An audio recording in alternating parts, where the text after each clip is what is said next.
Je suis Valérie Lespès, je suis journaliste à PM News et Géronto News et je suis très contente d'être avec vous pour poursuivre la discussion sur les habitats pour seniors avec certains de ceux qui peuvent financer les murs des différentes formules d'habitat que nous avons explorées ce matin.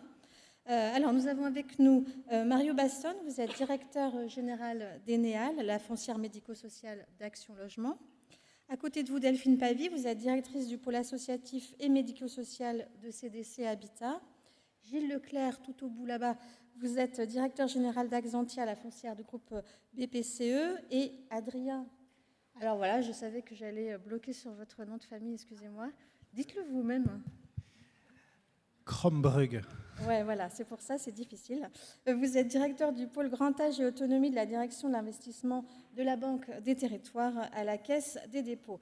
À vous quatre, vous représentez beaucoup d'établissements, beaucoup de logements et beaucoup d'argent. Et on a vu ce matin que l'argent, c'est vraiment le nerf de la guerre dans cette affaire. Alors justement, pour bien comprendre qui vous êtes et plus exactement qui sont vos structures, en deux mots, pour chacun d'entre vous, quel est le montant de l'investissement que vous avez à consacrer pour l'habitat senior dans vos structures? Quelle est la taille de votre parc? Et puis, quelle est votre spécificité? Alors, au hasard, Mario Baston, je vous donne la main. Bon, bonjour à tous, merci de cette journée pour laquelle on a eu notre directrice générale du groupe Action Logement qui est intervenue, Nadia Bouillet, ce matin et qui a déjà présenté notre groupe et puis notre activité sur le volet senior. Alors le groupe Action Logement, hein, pour redire un petit peu ce qu'a dit Nadia ce matin, c'est 1 200 000 logements et le groupe Action Logement a choisi de créer une foncière spécialisée dans l'habitat senior et plus particulièrement en charge à la fois de porter la stratégie vieillissement du groupe et de travailler au développement d'un habitat senior, EHPAD, résidence autonomie en réponse à un appel à projet, et de travailler aussi à la structuration, à l'accompagnement de la structuration du secteur médico-social existant. Donc on est aujourd'hui doté de fonds propres de façon importante de la part du groupe Action Logement. Donc c'est un gros effet de levier, puisqu'on va parler financement, c'est un gros effet de levier pour arriver à sortir des solutions, des opérations équilibrées, notamment en acquisition de nouveaux établissements, puisque l'objectif du groupe, c'est aussi d'accompagner ces établissements qui sont en difficulté aujourd'hui sur le volet immobilier, des établissements qui sont gérés par des exploitants à but non lucratif, toujours. Donc on est doté de 290 millions d'euros de fonds propres qui nous permettent d'avoir un effet de levier pour travailler sur des équipes d'opérations sur le volet immobilier, donc de trouver un équilibre entre acquisition de l'opération ou développement de l'opération neuve, entre qualité du volet immobilier et puis un niveau de loyer que l'exploitant va pouvoir payer. Donc l'exploitant à but non lucratif, lui, va pouvoir maintenir un prix de journée d'équilibre pour ses résidents et pour ses occupants. Merci. Donc les fonds propres, c'est vraiment la spécificité d'Eneal par rapport à... Alors les fonds propres, ça nous permet de faire l'effet de levier. Hein. C'est pour ça qu'on se permet et qu'on peut aller aider, accompagner des établissements existants pour lesquels les bailleurs actuels, les propriétaires actuels, que ce soit des associations, des mutuelles, que ce soit des bailleurs sociaux, n'ont pas les moyens aujourd'hui de réhabiliter, de restructurer ces établissements-là. On parlait des résidences autonomiques qui étaient en difficulté, mais elles sont pour partie en difficulté parce qu'elles ont besoin d'être rénovées, d'être restructurées, parfois démolies, reconstruites.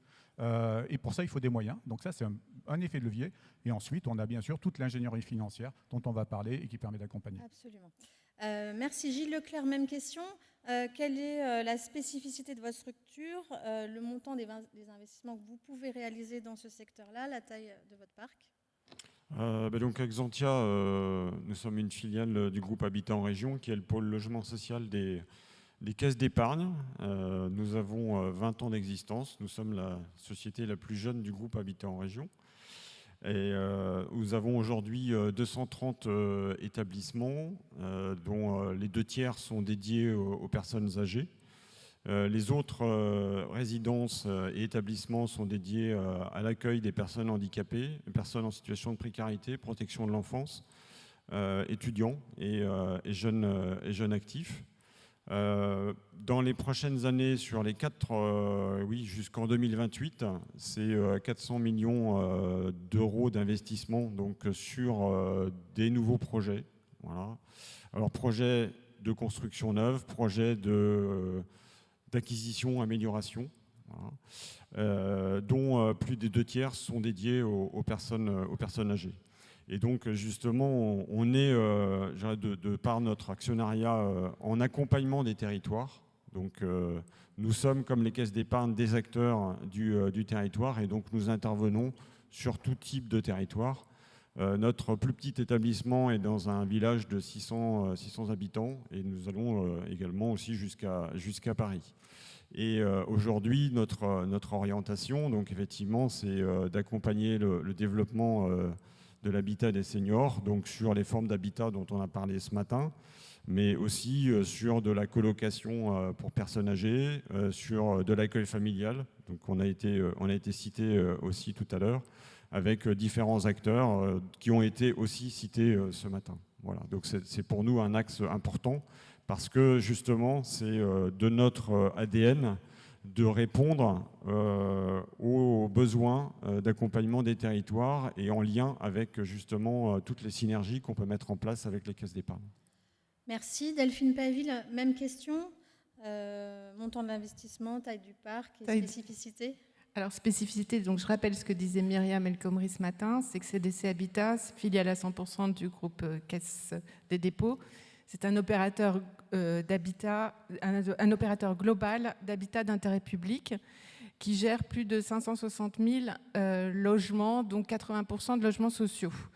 On est parfaitement engagé sur tout ce qui est logement des personnes âgées, avec une politique d'adaptation des logements et de maintien à domicile, et une politique de développement d'une offre spécifique. J'ai plutôt développé cette partie-là. Notre particularité est d'intervenir pour les populations les plus modestes à travers une offre sociale importante, mais aussi les classes moyennes avec des solutions d'habitat abordables et intermédiaires, ce qui nous différencie un petit peu. En ce qui concerne l'habitat spécifique, pour les personnes âgées, notre organisation est un peu différente, puisque nous avons créé une plateforme opérationnelle autour d'un GIE qui réunit des professionnels au service de cette typologie d'actifs. Donc, c'est des professionnels qui vont s'occuper du développement, de la maîtrise d'ouvrage, de la gestion du patrimoine avec la gestion locative et tout ce qui est tous les aspects techniques et sécurité de ce type d'actifs. Cette organisation nous permet d'avoir un groupe d'experts au service des différentes entités du groupe qui sont les investisseurs en fait pour CDC Habitat. Donc ça va être CDC Habitat Social pour l'offre sociale, mais également CDC Habitat qui peut développer une offre intermédiaire ou encore des fonds d'investissement qui ont été créés par le groupe avec des partenaires institutionnels pour une offre également abordable intermédiaire pour ce type de population. Notre parc est composé d'environ 200 résidences, c'est plus de 12 700 logements. On a 70 résidences et 3 700 logements qui sont gérés de façon directe. Myriam en a parlé ce matin, donc il s'agit des papilofts, des résidences intergénérationnelles ou des résidences adaptées. Et 130 résidences, qui est un parc assez important, pour environ 9 000 logements sur des résidences gérées. Donc, qui sont gérés en fait par des tiers. Nous sommes juste les porteurs immobiliers. C'est plus de la moitié de résidences autonomie exploitées par des CCAS, des associations ou des mutuelles, mais aussi des résidences seniors services privées. C'est à peu près 10% de notre offre. Des habitats partagés, nous avons initié notamment avec Adrien, à côté de moi, et des EHPAD, plus de 39 EHPAD pour 3200 lits. En termes d'investissement, juste pour citer un chiffre, parce qu'il y a différentes poches, au cours des 4 dernières années, on a investi plus de 400 millions sur sur l'offre spécifique pour les seniors. Merci beaucoup pour ce panorama. Je vous passe la parole, Adrien de Crombrutsch. Alors, vous êtes un peu différent, un opérateur un peu différent des trois qui viennent de s'exprimer. En quoi vous êtes différent? Voilà, et puis aussi votre poids financier qui n'est pas neutre. Alors, je pense que dès qu'on parle à la Caisse des dépôts, ça commence toujours par « vous êtes un peu différent ».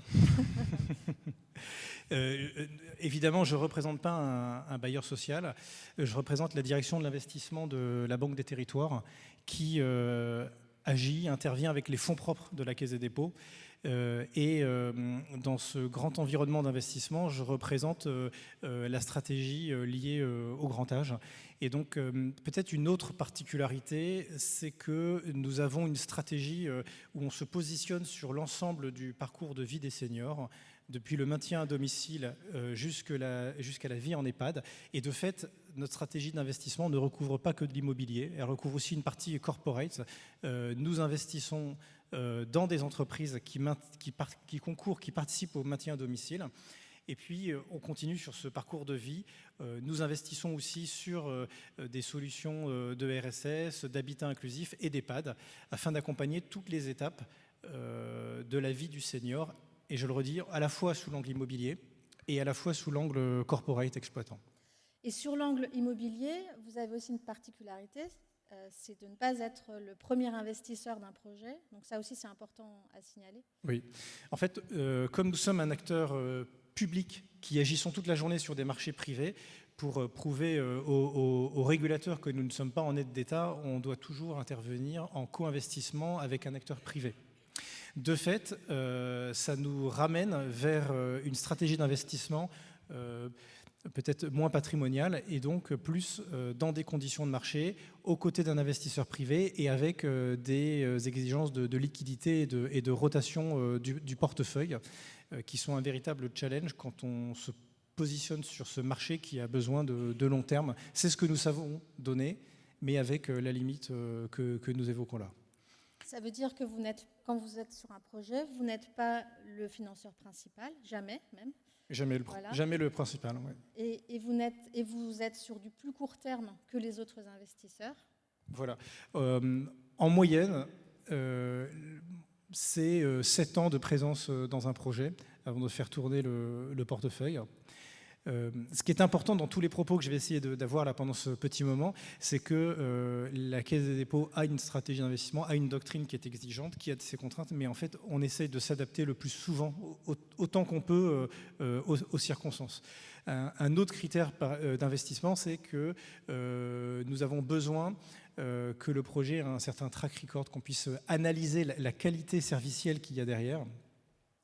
Et pour le coup, on y reviendra peut-être avec Delphine, parce qu'on a pris notre risque en soutenant un opérateur très très jeune. Donc c'était un exemple pour montrer qu'on a une doctrine, mais que quand les circonstances sont intéressantes, on sait arrondir les angles. Voilà. D'accord. Alors justement, on va rentrer dans les critères de choix. On va d'abord parler des critères de choix financiers, puis après on parlera des critères de choix sur l'offre. Mais d'abord financier, qu'est-ce qui vous... Comment doit être ficelé le projet pour que vous y intéressiez en matière financière. Alors, je vous donne quelques mots-clés, comme ça vous allez pouvoir discuter autour de ça. Donc, opération équilibrée, subvention, capacité de l'exploitant à assurer sur le long terme.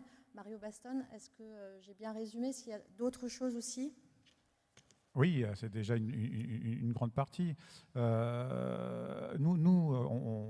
on est un groupe territorial, c'est-à-dire qui fait confiance au territoire, donc 45 filiales. Donc à la fois le développement des filiales elles-mêmes sur ce volet senior, sur leur partie de développement. Il faut savoir que le groupe Action Logement, c'est plus de 700 établissements médico-sociaux, propriété du groupe, et des établissements qui sont en cours d'acquisition. Donc qu'est-ce qu'on regarde? On regarde tout d'abord le besoin du territoire avec les collectivités, les élus, les autorités de tutelle. Est-ce qu'il y a un véritable besoin? Est-ce que le modèle peut fonctionner avec l'exploitant en place? Parce que l'objectif, c'est aussi d'avoir des exploitants qui sont nos partenaires pour exploiter de façon équilibrée un établissement. Et aussi voir ensuite, est-ce que l'établissement pourra s'équilibrer économiquement? On cherche, c'est tout ce qu'on cherche, tous, à trouver un établissement qui s'équilibre économiquement avec un modèle qui fonctionne. Et un modèle qui fonctionne, c'est un modèle qui permet d'avoir un immobilier et des murs de qualité qui se projettent à terme. Ça veut dire qu'un immobilier de qualité, aujourd'hui, doit l'être aussi à moyen et long terme. Ça veut dire qu'il faut se projeter sur une réhabilitation souvent à 25 ans. Et ça, il faut le prévoir dans le modèle. Et ça, c'est compliqué parce qu'aujourd'hui, lorsqu'on finance en logement social, avec les financements de logement social, ce sont des financements, si on veut trouver un modèle économique équilibré, ce sont des financements longs. c'est-à-dire sur 40 ans. Et si on a un financement sur 40 ans et qu'on doit réhabiliter, restructurer à 25 ans, vous comprenez bien l'effet ciseau. Donc tout ça, il faut qu'on le travaille. D'ailleurs, on le travaille avec la Banque des Territoires et puis avec d'autres secteurs bancaires. Et puis aussi, il faut qu'on arrive à trouver un modèle qui à la fois permettent d'avoir des exploitants qui eux-mêmes vont trouver leur modèle économique sur le volet exploitation. Donc on est à la croisée à la fois du volet immobilier équilibré, d'un modèle d'exploitant qui doit s'équilibrer, et puis de résidents qui ont des prix de journée et des redevances plafonnées. Donc c'est extrêmement complexe. Donc plusieurs solutions, l'effet de levier du fonds propre.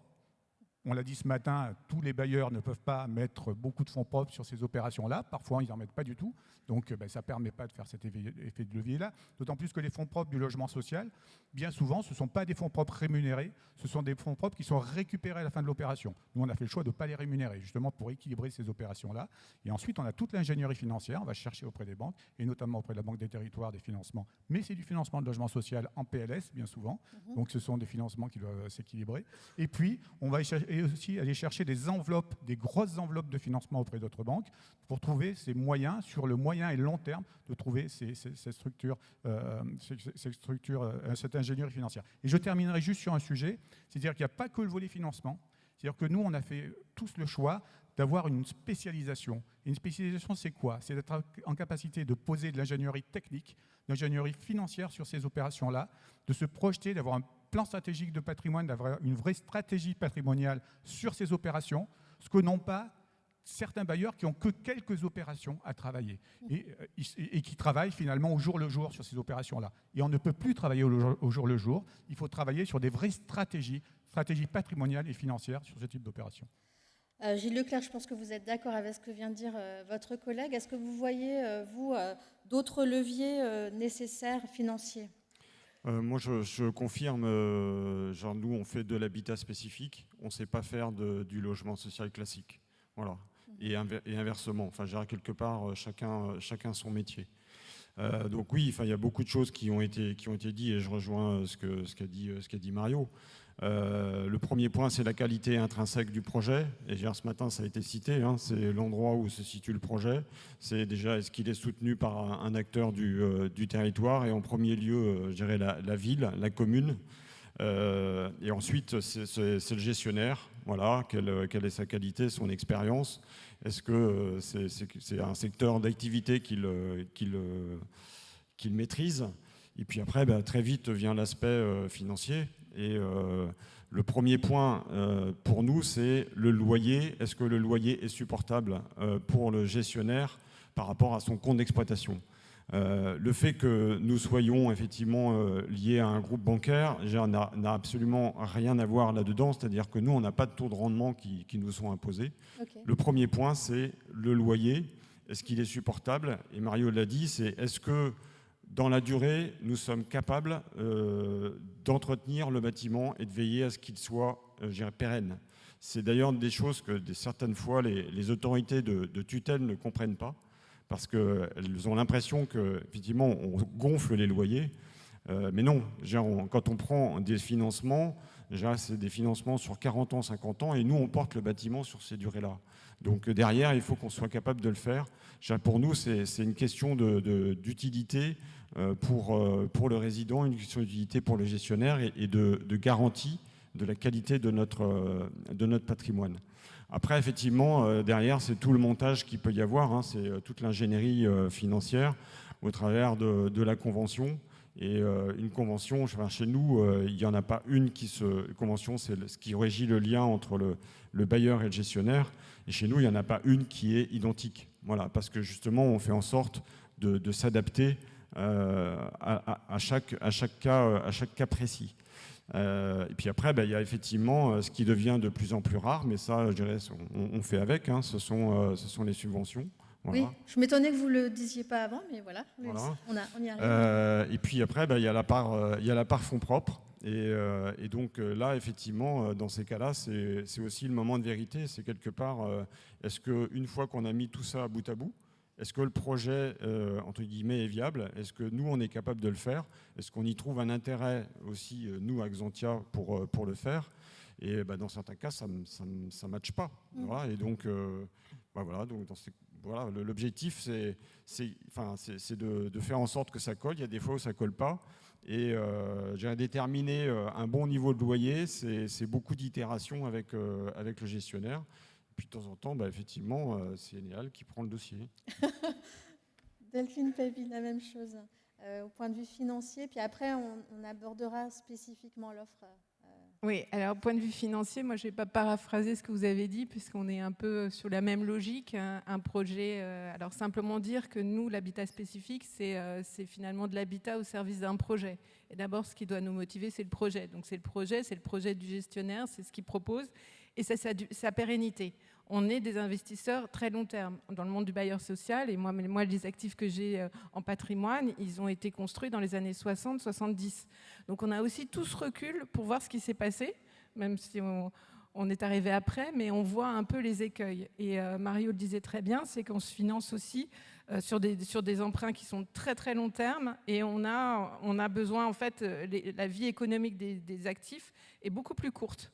Et donc, il faut qu'on arrive à les faire muter, à les faire évoluer, donc des réhabilitations lourdes et pas toujours digestes pour les gestionnaires, et notamment les gestionnaires publics, les CCAS. Et on est aujourd'hui confronté d'ailleurs à beaucoup de résidences autonomie qui souffrent et qu'on peut difficilement réhabiliter. Il y a un autre système, il y a un système de conventionnement aussi qui est particulier dans le logement social, qui sont des redevances qui ont été construites sur la base de la transparence pour donner un peu la confiance aux opérateurs, mais qui finalement fait porter tout le poids sur les gestionnaires. Et là, il y a un dialogue de sourds qui se passe avec le temps. Donc on est en train de réfléchir, et c'est là où c'est important d'être spécialisé sur cette typologie d'actifs pour pouvoir entamer ces discussions et mieux construire demain. Donc c'est un des enjeux clés pour nous. Après, la chose supplémentaire que je voulais dire, c'est que nous, on investit sur la base des fonds d'épargne, et c'est l'argent des Français. Donc on a une responsabilité vis-à-vis de cet argent-là qui nous est confié, c'est qu'on ne peut pas perdre d'argent. Donc on ne peut pas subventionner. Et souvent on dit, les bailleurs, vous faites l'effort. On ne peut pas tant faire l'effort que ça.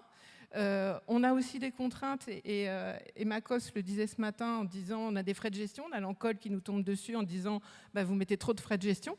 Or une spécialisation, ça suppose aussi des équipes spécialisées et des équipes formées, donc un accompagnement spécifique, et ça coûte un peu plus cher.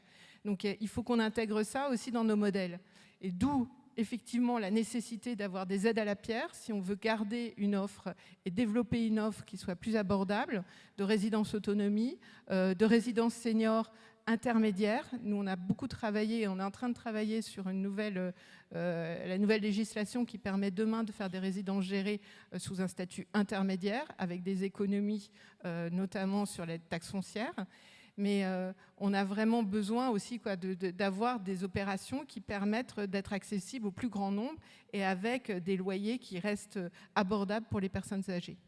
Merci beaucoup. On va rentrer dans le détail de l'offre maintenant avec vous, Adrien Crombruge, parce que vous avez aussi, en finançant les murs, vous induisez aussi pas d'une certaine façon, vous induisez l'offre qu'il y aura finalement sur le territoire. Donc on a bien vu ce matin que l'habitat inclusif, c'est super, mais c'est pas encore bien calé au niveau du modèle économique. La résidence intergénérationnelle, c'est super, mais c'est pareil. Les résidences autonomie, c'est super, mais oui, ça craint encore un peu plus. Les RSS aussi, c'est pas très glorieux au niveau économique, alors que tout le monde est persuadé de la pertinence de ces offres-là. Donc, comment vous arrivez sur ces marchés-là, voilà. Comment vous choisissez la résidence autonomie, là, c'est pas terrible. Donc, comment vous faites? Peut-être ce que je pourrais répondre, c'est on est un fonds comme un fonds stratégique. C'est-à-dire qu'on n'est pas un pur investisseur. On a une analyse rendement-risque comme tout investisseur, mais on ne peut pas s'arrêter là à la Caisse des dépôts. On a une vision, une brique stratégique. Qui est qu'on va se positionner sur un investissement pour ce qu'il apporte et non pas juste pour placer son argent dans une équation rendement-risque. Et on rajoute une couche impact social, qui est le mot à la mode au plus business pour dire intérêt général. Donc ce diagnostic pour dire que ce qui nous intéresse, c'est la solution qu'il va y avoir derrière, que le bâtiment va porter. Ça marche à la fois pour l'habitat inclusif, pour les RSS, pour les EHPAD. C'est toujours ce lien avec l'exploitant que nous privilégions. Et donc, on voit notre investissement plus comme un partenariat où on va soutenir la croissance d'un exploitant qui a une offre qui nous intéresse, plutôt qu'un pur investissement. Oui, mais du coup, vous, là, vu l'état actuel, vu la situation actuelle, est-ce que vous vous dites, on est sollicité pour ce projet de RSS, est-ce qu'on y va parce que c'est une RSS? Enfin, voyez, est-ce que vous posez cette question-là du type d'établissement ou d'habitat En fait, on va regarder tous les projets qui vont nous revenir, souvent par nos directions régionales qui sont en lien avec les acteurs locaux, notamment avec les élus, qui font remonter un besoin. On va faire mener une étude de marché pour vérifier que le besoin répond bien au territoire. Et en fait, nous rentrons dans une démarche d'analyse de l'adaptation. Est-ce que ce besoin répond à ce territoire? Et puis en allant plus loin, est-ce que le prix payé va pouvoir être soutenu par la population locale? Est-ce que ça répond à son besoin et à sa capacité à payer? Et on remonte en fait le compte de résultat comme ça, en partant du bénéficiaire et de ses besoins jusqu'à notre modèle d'investisseur. D'accord. Alors, Delphine Pavie, je vous cède la parole pour que vous puissiez nous expliquer du coup à deux voix le projet qui ne rentre pas dans les cases du coup de ce qu'on vient de se dire, mais qui est assez intéressant à expliquer. Avec Adrien. Allez-y. Oui, avec Adrien. En fait, notre particularité est le fait d'appartenir aussi à un même groupe. On essaye de développer au sein du groupe Caisse des dépôts des synergies entre nos différentes entités. Et ces synergies nous permettent de faire émerger de nouvelles solutions. On s'est intéressé, je pense, de part et d'autre, au début séparément, à l'habitat inclusif. C'était nouveau. Comme l'a dit très bien Mario et Gilles tout à l'heure, c'est que nous, ce qui compte quand on fait des investissements, on ne peut pas perdre d'argent, et le gestionnaire. Le gestionnaire est très important. Et quand on est face à des nouveaux marchés comme l'habitat inclusif et l'habitat partagé, on est face à des nouveaux acteurs qui n'ont pas la surface, qui sont des start-up en fait, pour être très clair, et des start-up innovantes, mais qui n'ont pas de track record. Et nous, derrière... Track record ? Qui n'ont pas de preuves. De preuves. Merci Adrien. Qui n'ont pas de preuves d'efficacité en fait. D'efficacité. Ouais. Et puis c'est vraiment des nouveaux marchés.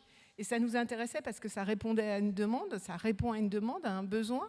Les seniors aujourd'hui, ils ont on va être très clair, ils ont une peur bleue avec tous les scandales qui ont eu lieu de l'EHPAD. Et l'EHPAD, c'est vraiment la fin de vie et parfois, ils ne peuvent pas rester chez eux.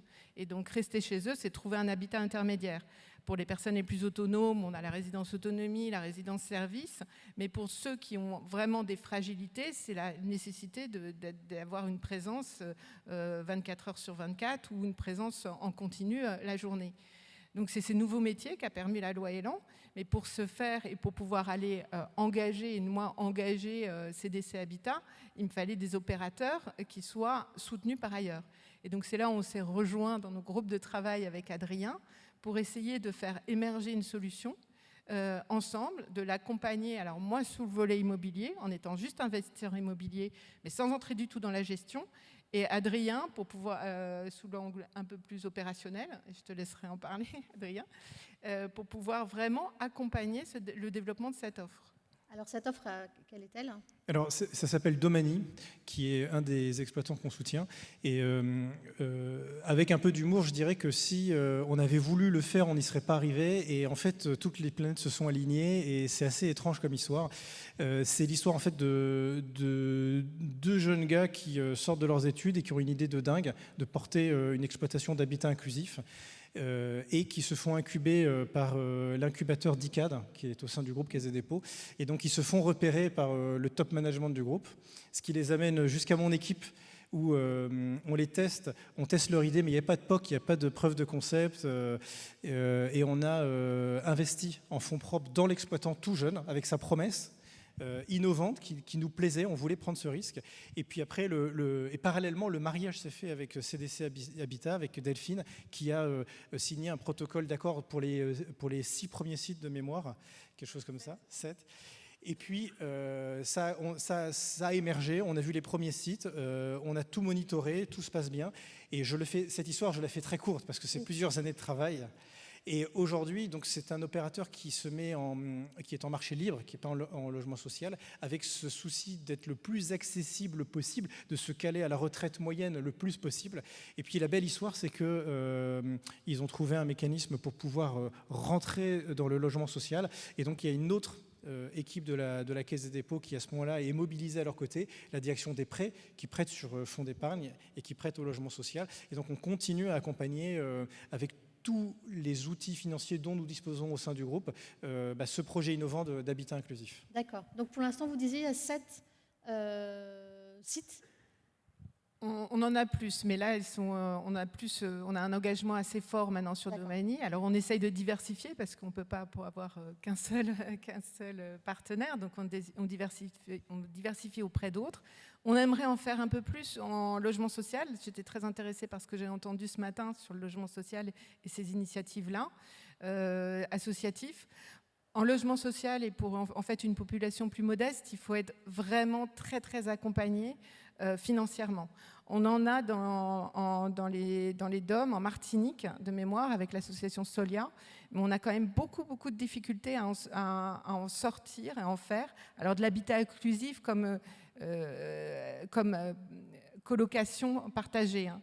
Pas l'habitat inclusif qui sont juste des logements dont on a parlé ce matin, mais c'est vraiment des ensembles immobiliers qui réunissent autour d'un logement qui est un T9 de 300 mètres carrés, donc des personnes qui ont leur chambre, leur espace privatif avec une salle de bain, et puis des espaces communs avec un salon, salle à manger, et puis cuisine partagée, et une présence sur place de 10 heures par jour par des maîtresses de maison. C'est le modèle un peu inspiré d'Agevi qu'on a vu il y a déjà quelques années, mais dans des zones plus urbaines. Donc l'idée, c'est vraiment d'aller plus, et moi, mon enjeu et ma volonté demain, c'est de rendre cette offre plus abordable. Ce qu'il faut dire, une dernière chose, c'est un peu un frein, c'est que c'est des petites unités quand même. Et nous, bailleurs sociaux, c'est des petites unités qui demandent une ingénierie. Et là encore, je rebondis sur le fait que le problème de ce type d'investissement, c'est qu'il faut en faire beaucoup pour avoir un volume important et que chaque opération est une opération d'études, d'analyse coûteuse et parfois plus intéressant de faire une opération de résidence senior service avec 150 logements ou 120 logements que faire ces petits habitats qui sont de l'ingénierie beaucoup plus fine. Merci beaucoup.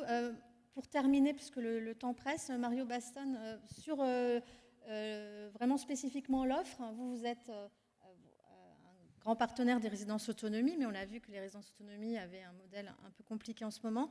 Donc, quel type d'habitat vous privilégiez dans les opérations que vous accompagnez ? Nous, aujourd'hui, on poursuit le parcours résidentiel, c'est-à-dire qu'avec la spécificité d'Enea qui a une vision globale du vieillissement, c'est à la fois le maintien à domicile, les résidences intergénérationnelles, et notamment résidences intergénérationnelles thématiques qu'on a beaucoup développées, avec un thème fédérateur qui rend l'isolement dans nos résidences intergénérationnelles, c'est ce que le groupe fait. On développe aussi les résidences seniors sociales inclusives, donc ça c'est un sujet qu'on développe, mais on a la problématique, et on l'a bien dit ce matin, du service. Comment est-ce qu'on équilibre le service et comment est-ce que ce service reste accessible à la grande majorité de nos occupants qui sont des occupants de logement social, qui ont peu de revenus. Et ensuite, on continue à penser que la résidence autonomie, c'est un beau projet et que ce sont des résidences qui répondent à un vrai besoin. Et bien sûr, les EHPAD qui sont existants aujourd'hui, qu'il faudrait éviter. Mais je terminerai sur le sujet. Aujourd'hui, on a vraiment deux gros sujets à travailler si on veut porter l'habitat senior. Le premier, ça va être en capacité de porter le mauvais état et de contourner le mauvais état des établissements aujourd'hui médico-sociaux. Donc ça, c'est un problème, mais peut-être une chance aussi, parce que lorsqu'on a des établissements en mauvais état, il faut être en capacité de proposer autre chose, des restructurations, démolition, reconstruction, extension, ouverture sur le quartier avec de nouveaux services. Donc il faut se saisir de cette chance-là, c'est peut-être aussi une chance, et puis des réhabilitations thermiques, mais pour ça, il faut être accompagné des autorités de tutelle, département, ARS, et puis des élus locaux. Et puis on a le sujet des services, et pour trouver des équilibres avec les services, on ne les trouvera pas que sur des petites unités. on les trouvera sur des unités globalisées, coordonnées, mutualisées. Donc nous, on est tout à fait intéressés pour travailler avec des structures sur un quartier mutualisé, avec des espaces mutualisés, des services mutualisés, avec des confrères du logement social, mais aussi avec le secteur privé, parce que c'est comme ça qu'on va pouvoir apporter des solutions sur le volet service. Parce que je le rappelle, l'objectif du logement social, c'est de porter du service équitable, de l'équité, que tous les occupants du logement social puissent se payer le service. C'est la différence avec les résidences seniors services privées. Merci, et merci aussi pour cet appel à la coopération. Gilles Leclerc, pour terminer, comme disait Marie Weston, il y a l'enjeu de création de nouvelles offres, mais il y a aussi l'enjeu de réhabilitation de l'offre existante. Donc sur ce sujet-là, vous accompagnez particulièrement les opérateurs sur, comme l'a dit Marie Weston, sur la mise à niveau thermique. Est-ce que vous pouvez nous expliquer comment vous travaillez sur ce sujet-là? Et puis pour terminer, si vous pouvez aussi nous donner, vous, les solutions auxquelles vous croyez le plus. Mais d'abord sur la réhabilitation. Sur la réhabilitation, alors effectivement, nous, entre guillemets, aujourd'hui, on a la chance d'avoir un parc qui n'est pas impacté par les FSG, très peu sur le E, mais beaucoup impacté, bien sûr, sur tout ce qui concerne le décret tertiaire. Et donc, la réduction des consommations. Et on a vu que c'était un vrai enjeu pour nos gestionnaires. Donc là aussi, tout à l'heure, Delphine disait ça nécessite d'investir. Ça fait 4 ans qu'on investit. Et donc on commence effectivement à bien appréhender, gérer les coûts. On sait que c'est autour de 200 millions. Hein, si on veut être dans le décret tertiaire, dans le décret BAX, dans le schéma de décarbonation de la feuille de route de l'autonomie, tout ça mis bout à bout, ça fait à peu près 200 millions d'euros. On a bâti un logiciel interne qui permet de modéliser la vie des bâtiments et de prévoir les différentes étapes d'entretien, de renouvellement de composants et d'y associer en face tous les éléments financiers. Donc ça, c'est quelque chose qui est particulièrement porteur. D'ailleurs, qu'on peut mettre à disposition d'autres acteurs. Hein, ce n'est pas dédié spécialement au parc d'Axantia. Donc voilà, donc la rénovation énergétique, oui, c'est un gros sujet, tout bailleur confondu. Et après, par rapport à votre deuxième question sur, entre guillemets, les formes d'habitat, on est, nous aussi, dans le parcours résidentiel pour accompagner, je dirais, les territoires. Donc tout ce qui est EHPAD, enfin ce que l'on fait déjà de façon traditionnelle, EHPAD, résidence autonomie, résidence senior, sociale. Et donc on est passé, là on a livré une résidence à Tours qui est financée en logement foyer hors champ médico-social et donc justement qui permet d'inclure les prestations. Et donc pour des prix qui sont tout à fait modérés, tout en bénéficiant des aides. Et puis après, on est sur tout le développement de l'accueil familial, donc avec Monseigneur. On travaille aussi avec Domani. On travaille avec Apartage aussi sur la colocation, cette famille. Enfin, voilà, je pense qu'on est en relation avec, entre guillemets, les nouveaux acteurs et les gros acteurs sur ce type de choses. Derrière, je pense que le message à faire passer, c'est l'enjeu d'accélérer. J'ai entendu passage à l'échelle, j'ai entendu ce matin transversalité, parce qu'effectivement, si on veut tenir les échéances, il va falloir aller plus vite. Et puis un sujet dont on a déjà parlé avec Mario, c'est quand on fait les projets, c'est d'avoir les garanties après des collectivités locales. C'est pas qu'elles ne veulent pas le faire, c'est que derrière, il y a des incidences pour elles. Donc, mais en tant que tel, pour nous, c'est un vrai enjeu. Ok, on va s'arrêter là. Merci beaucoup. Merci à tous les quatre.